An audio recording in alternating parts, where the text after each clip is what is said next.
Deployment वो होता है, देशों के बीच में कभी कभी होता है। सिविलियंस को मारना ये बदतमीजी है। तो सीधी सी बात है कि इस पर एक्शन तो होना ही चाहिए था, और ये एक्सपेक्टेड था कि एक्शन थोड़ा ज्यादा बड़ा होना चाहिए। सरकार ने एक बार भी नहीं कहा कि हम युद्ध करने वाले हैं। वो तो लोग पबजी खेल रहे थे, उनको लगा कि हो ही जाए, मजा आ रहा है, थोड़ा और बढ़ाओ ना, ठीक माहौल बन रहा है अभी। इस बार 14 दिन लिए, फिर सरकार ने कहा कि अब हम सायरन खेलेंगे 2 दिन तक, सिविल डिफेंस। पाकिस्तान ने सोचा अच्छा सिविल डिफेंस अभी छुट्टी है हमारी, और उसी रात को अचानक कांड कर दिया। 7 मई की सुबह यानी कि 6 मई की रात को पहली बार LOC के नजदीक एक कैंप, दूसरी बार पाकिस्तान के अंदर 50 किलोमीटर दूर एक कैंप, इस बार 9 कैंप, जिनमें से कुछ POK में, कुछ पाकिस्तान के पंजाब में। और पंजाब में भी एक जगह नहीं, बहावलपुर में भी, मुरीदके में भी, और POK में भी एक जगह नहीं, मुजफ्फराबाद में भी, सियालकोट में भी, 9 जगहों पर एक साथ। और रोचक बात क्या है, इस बार विमान पाकिस्तान के अंदर नहीं गए, भारत की सीमा में रह के मारा है। आप मिलिट्री एडवांसमेंट समझ पा रहे हैं इसके पीछे, जिसको आजकल हम बोलते हैं AI ड्रिवन जो वॉरफेयर है। मिसाइल्स हम छोड़ रहे हैं यहां से, जो 50, 80, 100 किलोमीटर दूर जाके मार रही हैं, एक बड़े इलाके के बीच में ठीक उसी घर पे मार रही हैं जहां हमें मारना है। और इसके लिए हमें भारत की सीमा से बाहर निकलने की जरूरत भी नहीं पड़ रही। इसको कहते हैं अपनी मिलिट्री की डिफेंस टेक को प्रदर्शित करना, कि हम कितने प्रिसाइज अटैक कर सकते हैं। आपको मारने के लिए हमें अपनी सीमा से बाहर नहीं निकलना है। अब वो 2019 की बात थी, अब 25 चल रहा है। 25 में आपको मारने के लिए अपने घर के अंदर से ही मार देंगे हम आपको, बहुत दूर नहीं जाना है। और एकदम एग्जैक्ट उस लोकेशन पे अटैक। सरकार का कहना है कि 100 से ऊपर आतंकवादी मरे हैं। मैं तो चाहता हूं कि आतंकवादी कोई भी ना बचे, जितने भी मरे। और उसके तुरंत बाद हमारी स्टेटमेंट क्या आई, जो लोग कह रहे हैं, लोग भी इतने प्यारे हैं, पहले बोल रहे थे कि कब करोगे कब करोगे कब करोगे कब करोगे, 10 दिन हो गए, कब करोगे। जैसे ही हमला किया तो उसके बाद क्या है, डीएस्केलेट डीएस्केलेट डीएस्केलेट, थोड़ा और बड़ा, से नो टू वॉर, से नो टू वॉर। एक ही इंसान तीनों टैग चला रहा था सोशल मीडिया पे। गिरगिट भी शर्मा जाएगी जब आप इस तरह से रंग बदलेंगे अपना। अरे भाई, एक स्टैंड पे कायम रहो। सरकार का स्टैंड बड़ा क्लियर था डे 1 पे, 3 शब्दों का इस्तेमाल किया कि जो हमने अटैक्स किए हैं, नंबर 1 फोकस्ड हैं, मेजर्ड हैं। यानी एक तो हमने फोकस किया एग्जैक्टली कहां मारना है, कितना मारना है, उतना ही भेजा है बम। अगर 1.5 किलो बम चाहिए, 1.5 किलो ही भेजा है, एक्स्ट्रा नहीं भेजा है, मेजर करके भेजा है। और तीसरा शब्द क्या बोला, नॉन एस्केलेटरी। हमला करने के 10 मिनट के बाद ये स्टेटमेंट आ गई कि हमने focused, measured, non escalatory attack किया है। नॉन एस्केलेटरी का मतलब क्या होता है, बढ़ाना नहीं है। हमारा काम हो गया, आपने हमारे कुछ लोगों को मारा और हमने उन सारे आतंकवादी कैंपों पे हमला कर दिया, जो 100-150 लोग मरे होंगे, हमारा हिसाब बराबर हो गया फिलहाल। और हमने साथ में ये दिखा दिया कि हम आपके घर के अंदर एग्जैक्ट वहां हमला कर सकते हैं बिना अपना देश छोड़े। पिछली बार हमारा एक पायलट वहां गिर गया था, फिर उसको कूटनीति से, डिप्लोमेसी से हम लेके आ गए थे। इस बार तो वो नौबत ही नहीं है, क्योंकि वो जाएगा ही नहीं, उसे जरूरत है क्या उस चीज की। अब ड्रोन्स के हमले उनके भी हो रहे हैं, हमारे भी हो रहे हैं। युद्ध का तरीका ही बदल गया है पूरी तरह से। और हमने शुरू में कह दिया कि non escalatory from our side, हम नहीं बढ़ाएंगे, और तुम बढ़ाओगे तो जवाब देंगे, जितना बढ़ाओगे उतना जवाब देंगे।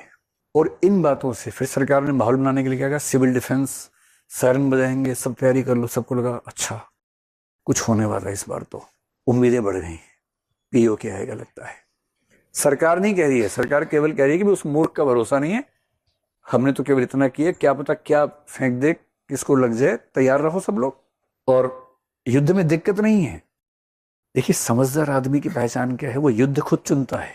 कोई आपको उकसाए कि युद्ध लड़ लो, मुझसे युद्ध लड़ लो, नहीं लड़ना है, क्योंकि आप फ्री नहीं हैं, आपके पास काम है।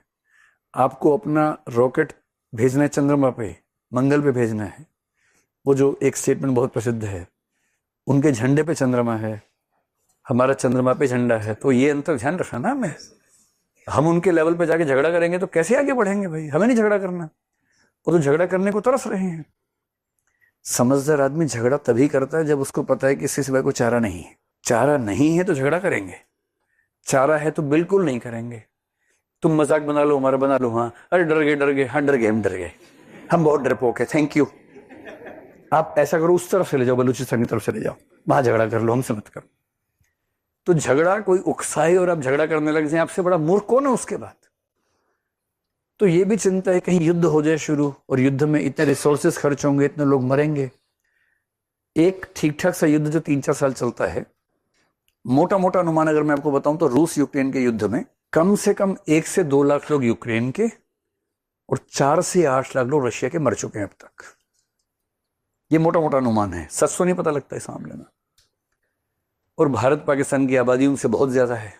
तो अगर 3 से 4 साल युद्ध चल गया तो मोटा मोटा मान के चलिए 5 लाख तो स्कोर आएगा।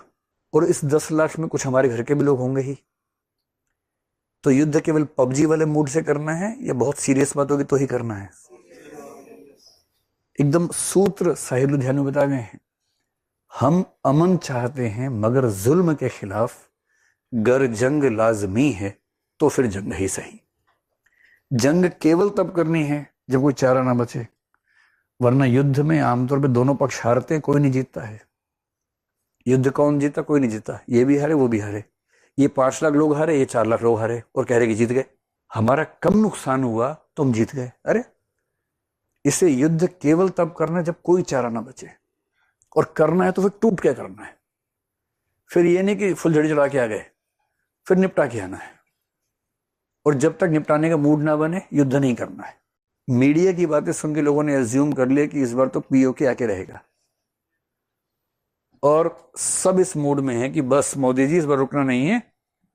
पर मोदी जी मन में सोच रहे हैं, भाई तुम 1971 से तुलना कर रहे हो जब 7 से 8 महीने की तैयारी थी, और हमें कह रहे हो कि 14 दिनों में काम निपटा दें। वाह, युद्ध ऐसे होते हैं। 14 डेज के टाइम में युद्ध शुरू हो गया। और ये अमेरिका वियतनाम का मामला भी नहीं है कि आप समझे सामने वाला कमजोर है। आपके सामने जो देश है उसके पक्ष में चीन भी खड़ा हुआ है, उसके पक्ष में अमेरिका भी अक्सर रहता है। यूएसएसआर अभी आपके पक्ष में उस तरह से नहीं है, 25 साल की संधि खत्म हो चुकी है। 1969 में यूएसएसआर चीन पे न्यूक्लियर अटैक करने वाला था, 69 में। इतनी नाराजगी थी दोनों देशों में। और 2014 से यूएसएसआर और रशिया और चाइना, इनके बीच में स्ट्रेटेजिक टॉक्स और फ्रेंडशिप हो चुकी है। आज की दुनिया में 2 ताकत नहीं है, बाइपोलर नहीं है, मल्टीपोलर वर्ल्ड है। चीन अलग ताकत है, रशिया अलग ताकत है, अमेरिका अलग ताकत है, यूरोप में है, इजराइल एक ताकत है, भारत एक ताकत है। सबके सबके साथ संबंध अलग अलग है। पाकिस्तान के पास एक इक्का क्या है उसका, मैं मुस्लिम देश हूं, सारे मुस्लिम देश मेरे साथ होने चाहिए। बेशक ना हो, कम से कम एक बात कहने को तो है ही उसके पास। अमेरिका उसका साथ आमतौर पर देता है, इस बार भी हमने देखा दिया ही है। चाइना एकदम साथ में खड़ा हुआ है। रशिया और यूक्रेन के युद्ध में हमने रशिया का खुल के सपोर्ट नहीं किया, हमने बैलेंस बनाया। तो इस बार उसने बैलेंस बना लिया। अच्छी अच्छी बातें हमने की, उसने भी कर दी कि हाँ हाँ ध्यान से है ना, ज्यादा नहीं, साथ नहीं दिया। इजराइल ठीक ठाक साथ दे रहा है, पर उसकी हमें उतनी जरूरत नहीं है, कितना वहां से क्या होगा। और यदि आप सोचते हैं कि पाकिस्तान छोटा सा देश है, हम मार देंगे, खाली कर देंगे, बर्बाद करके आ जाएंगे, दरअसल आप ये कह रहे हैं कि हम पाकिस्तान के साथ साथ चीन को भी और जरूरत पड़ी अमेरिका को मार देंगे। इतनी मासूमियत अच्छी नहीं है अंतर्राष्ट्रीय संबंधों में। इंटरनेशनल रिलेशंस में आपको 1000 तथ्य देखने पड़ते हैं, अपनी ताकत, सामने वाले की ताकत। और फिर अगर हम लड़ने लग गए, रूस यूक्रेन 3.5 साल से युद्ध खत्म नहीं कर पा रहे, अमेरिका वियतनाम 20 साल युद्ध चला था। और अगर भारत पाकिस्तान का युद्ध चलता रहे 5 साल 10 साल, इससे दुनिया में किसको क्या होगा पता नहीं, और सबसे भारी नुकसान हमारा ही होगा। क्यों? क्योंकि हमें वो पैसा खर्च करना था तकनीक में, शिक्षा में, स्वास्थ्य में, हर तरह के डेवलपमेंट में। और यदि वो सारा पैसा और बहुत सारे ह्यूमन रिसोर्सेज युद्ध में ही खत्म हो गए, तो ये समझदारी वाली बात थोड़ा है। और युद्ध जब भी होता है एक लंबी तैयारी के बाद होता है, 6 महीने, 8 महीने, 9 महीने की प्लानिंग होती है। इसलिए जो मैं आपको समझाना चाह रहा हूं, अगर आपके मन में भी ऐसा भाव है कि पता नहीं क्या हुआ, तो सीधी सी बात समझ लीजिए कि हमने इस ऑपरेशन में जो पर्पस रखा था हमने उसको हासिल कर लिया। हमारा क्या पर्पस था कि जहां से इनकी ट्रेनिंग हुई थी उस पर हमला करने, हमने कर दिया हमला। उसके अंदर जाके हमला किया, 9 स्थानों पे हमला किया, बहुत प्रिसाइज किया। हमारी मिलिट्री टेक्नोलॉजी कितनी बेहतर, सबको दिख गया। हमने अपना एयर डिफेंस सिस्टम टेस्ट किया। जितने हमले हुए हमारे पास ड्रोन वगैरह के, उनके ड्रोन थोड़े सस्ते वाले हैं, जो एक आजकल टेक्टिक्स है युद्धों में कि शुरू में आप मिसाइल नहीं फेंकेंगे, सस्ते ड्रोन फेंकेंगे ताकि दुश्मन की एयर डिफेंस की जो लेवल है टेक्नोलॉजी का समझ में आ जाए आपको। उन्होंने वो फेंके, हमने सारे मार दिए। कुछ ड्रोन हमने फेंके होंगे, उन्होंने मार दिए होंगे। हमने उनके नूर खान एयरबेस को चोट पहुंचा दी, जो इंटरनेशनल आजकल दुनिया में बात मानी जा रही है, जो कि बड़ी बात है अगर हमने ऐसा कर दिया है तो। हम किसी भी रूप में उनसे पीछे नहीं है, हम ज्यादा हावी हैं। उन्होंने हमारे सिविलियंस पे, पुंछ पे हमला किया, जो नीचता का लक्षण है। हमने टारगेटेड अटैक्स किए आतंकवादी ठिकानों पे। हमारे पास वैसा ठिकाना शायद है नहीं, तो उनको लगा हम कहाँ मारे भाई, इनके पास आतंकवादी है ही नहीं। तो उन्होंने पुंछ पे, घरों पे, गुरुद्वारे पे लोगों को मारना शुरू कर दिया। 15 लोग वहां मार दिए। ये दुष्टता वाली बात है। जब आप सिविलियंस पे हमला करते हैं युद्ध के अंदर तो बुरी बात है। पर इसके बाद भी कुल मिला के इस वॉर की टेक्नोलॉजी में हम उनसे 21 ही हैं, इसमें मुझे कोई शंका नहीं है। जो मैं भारत और पाकिस्तान की सरकारें क्या बोल रही हैं उसकी बजाय जो इंटरनेशनल जर्नल्स में लोग बात कर रहे हैं उसकी बात कर रहा हूँ। ऊपर से टीवी चैनल्स प्राइवेट हैं, यहाँ भी है वहां भी है। टीवी चैनल्स में आपस में कंपटीशन है कि इस्लामाबाद जल्दी कौन लेके आएगा। वीडियो गेम के दृश्य हैं, वही दृश्य बड़े करके दिखा रहे हैं कि देखो कैसे मिसाइलें जा रही हैं। वीडियो गेम के क्लिप्स कहीं चला दिए, ऐसा बता रहे हैं कुछ लोग। तो पत्रकारों की पत्रकारिता के धर्म पे इस बार एक गंभीर चिंता करने की बात थी कि कुछ तो लिमिट होनी चाहिए ना। एक कवि ने लिखा था कि जोड़ तोड़ करने से पहले तथ्य समझ लो, पत्रकार क्या इतना भी तुम नहीं करोगे। तो ये देख के मेरे मन में आ रहा था कि मतलब कुछ भी कहने से पहले तथ्य पर रख लो, पत्रकार क्या इतना भी तुम नहीं करोगे। और नेगोशिएशन की दुनिया का पहला उसूल क्या है कि पहला फोन किसने किया। जब आप दो लोगों में नाराजगी हो जाती है, बॉयफ्रेंड गर्लफ्रेंड में लंबी खींचती है, सारा मसला इसका कि पहला मैसेज कौन करेगा। जिसने पहला मैसेज या पहला फोन किया है इसका मतलब वो दब के रहेगा। नेगोशिएशन की दुनिया चाहे घर में हो, दोस्तों में हो, दुनिया में कहीं भी हो, किसने पहला मैसेज किया, जिसने लिखा चलो बात कर लेते हैं, इसका मतलब है उसने अपनी हार थोड़ी सी मान। ये पहला उसूल है नेगोशिएशन का। और हमें ये एकदम क्लैरिटी है कि पहला फोन वहां से यहां आया था, इसमें कोई दुविधा नहीं है। 3:30 पे फोन आया, नहीं उठा, फिर दूसरा फोन आया, फिर उठा। उन्होंने कहा कि सीज फायर कर लेते हैं। भारत सरकार तैयार बैठी थी, उसे कौन सा युद्ध करना था, कर लेते हैं, 5 बजे से कर लें, 5 बजे से कर लो, बढ़िया बात है। गलती ये की हो गई कि चाचा चौधरी बीच में आ गए, डोनाल्ड डक, सॉरी ट्रम्प, वो बीच में आ गए। जिनका उपराष्ट्रपति कल कह रहा था this is fundamentally none of our business. Bharat Pakistan झगड़ा कर रहे हैं, हमारा काम थोड़ा है, हम थोड़ा इसमें पड़ेंगे, जो करने करते रहो। एक दिन पहले भाई साहब ये कह रहे थे उनके उपराष्ट्रपति जेडी वॉन्स। फिर अचानक ट्रम्प ट्वीट कर रहे हैं कि 48 घंटे से मैं कोशिश कर रहा हूं। और फाइनली इन लोगों ने कॉमन सेंस का परिचय दिया। भाषा देखिए, कॉमन सेंस का परिचय दिया, ग्रेट इंटेलिजेंस का परिचय दिया। फिर उत्साह और बढ़ गया। उनके साथ जो रहते हो ना सोशल मीडिया टीम उनकी, कि सर आप कर दो ना, सर आप कर दो। नोबेल प्राइज रह गया अभी शांति वाला। रूस यूक्रेन तो आप रुकवा नहीं पा रहे, इसराइल रुकवा नहीं पा रहे, ये अपने आप रुक रहा था, अपना नाम तो लगा लो कम से कम।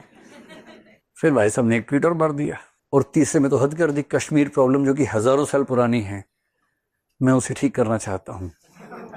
इनको हिस्ट्री की क्लास करवानी चाहिए कभी, वर्ल्ड हिस्ट्री की।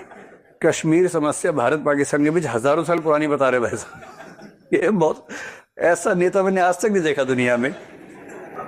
और उनका विदेश मंत्री क्या करे, न्यूट्रल प्लेस पर बैठेंगे। अरे पूछ तो लो जिसको बैठाने वाले हो, न्यूट्रल प्लेस पर बैठेंगे। मुझे इस पूरे मामले में लगता है कि एक गलती हुई बड़ी भयंकर। अगर 3:30 पे पाकिस्तान डीजीएमओ ने फोन किया था और हमने कहा अच्छा ठीक है तुम कह रहे हो तो मान लेते हैं, अगली बार से ठीक रहना भाई, 5 बजे से कर लेते हैं, हाँ कर लेते हैं। 4:30 बजे या 4:15 बजे, क्योंकि 5:33 पे चाचा चौधरी का ट्वीट आया था, तो चाचा चौधरी के ट्वीट से पहले हमारे पास 2 घंटे थे, 1 घंटा 58 मिनट था। अगर उस बीच में प्रधानमंत्री जी, उनको अगर लग रहा हो कि नहीं ये बात मेरे कद की नहीं है, डिफेंस मिनिस्टर, रक्षा मंत्री आ जाते, राजनाथ सिंह आ जाते, या फॉरेन मिनिस्टर तो मतलब बोलने में एक्सपर्ट हैं, अच्छा बोलते हैं, वो आ जाते और 4 लाइन बोलते कि हमने जो अटैक किया था नॉन एस्केलेटरी, हमने पहले ही कहा था, हमारे अटैक्स बहुत शार्प थे, हमारा पर्पस पूरा हो चुका है। पाकिस्तान डीजीएमओ ने फ़ोन किया कि वो सीज फायर चाहते हैं। दुनिया के कई देशों ने हमसे रिक्वेस्ट की है कि युद्ध आगे बढ़ाना ठीक नहीं है। तो हमने इस सबको देखते हुए तय किया है कि फिलहाल हम युद्ध विराम कर रहे हैं, लेकिन इस बात से तय करेंगे कि उनका आगे का रिस्पॉन्स कैसा रहता है। 5 बजे से फिलहाल युद्ध स्थगित कर रहे हैं। देश के निवासियों से निवेदन है कि खुशी मनाएं, क्योंकि हमने एक निर्णायक जीत हासिल कर ली है। मजा आ जाता है लोगों को। लोग बम पटाखे छोड़ते, फुलझड़ी छोड़ते, स्कूटर पर निकल जाते बम बम बम करते हुए। अब लोग समझ नहीं पा रहे। 5:33 पे अचानक चौधरी जी का ट्वीट आया कि मैंने रुकवा दिया है। लोग भरोसा नहीं कर रहे। हमारे पास किसी ने फोटो भेज लोगों ने, नहीं मजाक चल रहा है, ये नहीं हो सकता, तो मजाक चल रहा है। उधर पाकिस्तान के पीएम ने कर दी प्रेस कॉन्फ्रेंस, और सबका धन्यवाद कि ट्रंप जी का धन्यवाद, चीन जी का धन्यवाद, इनका धन्यवाद, उनका धन्यवाद, सबका धन्यवाद। और हमने बहुत मुंह तोड़ जवाब दिया और आप सबने हमारा साथ दिया। पाकिस्तान के लोग मस्त हैं एकदम, पता कुछ नहीं जनता को क्या हुआ है। बस उनके पीएम ने सामने के बोल दिया कि हम जीत गए हैं। लोगों ने कहा अच्छा जीत गए हैं, जीते गए होंगे, और बम पटाखे छोड़ने शुरू कर दिए। तो ये है कि नैरेटिव वाले वॉर में शायद हम थोड़ा सा कमजोर रहे। इसलिए कल को अगर आप आईएएस बने और आपके रक्षा मंत्री या सूचना मंत्री रहते हुए युद्ध हो, तो नैरेटिव के युद्ध में अगली बार थोड़ा और मजबूत रहना है। और जनता को खुश होने का मौका मिलना चाहिए ना भाई। जब आप हर मामले में 21 थे, 1 घंटा देरी करने की वजह से फिर आप डीजीएमओ से करवा रहे हैं प्रेस कॉन्फ्रेंस। उस समय तो प्रेस कॉन्फ्रेंस होनी चाहिए किसी टॉप लीडर के माध्यम से, जिस पे जनता भरोसा करती है। इतना सा चेंज होता तो मेरा ख्याल है कि मामला बहुत बेहतर होता। मैं तो खैर अभी भी खुश हूँ, मुझे उन झूठी खुशियों से बहुत उम्मीद नहीं होती। आप भी यूपीएससी के लिए पढ़ते हैं, आप भी इन बातों को समझते हैं, लेकिन आम आदमी को चाहिए होता है इमोशनल सेटिस्फेक्शन कि हमारे पीएम ने या रक्षा मंत्री या विदेश मंत्री ने सामने आके कहा कि हम जीत गए हैं, तो हम जीत गए हैं। और पीओ के तो देशों का इतिहास कुछ दिनों का थोड़ा ना होता है। जैसे हमारा इतिहास 70-80 साल का होता है, देशों का हजारों सालों का होता है। 1971 में एक मौका आया था, कभी और भी आएगा, जब आएगा ले लेंगे। तब तक बलूचिस्तान वैसे घोषणा कर ही चुका है कुछ दिन पहले। चल रहा है, सबके अपने अपने युद्ध हैं, वो भी लड़ेंगे, हम भी लड़ेंगे।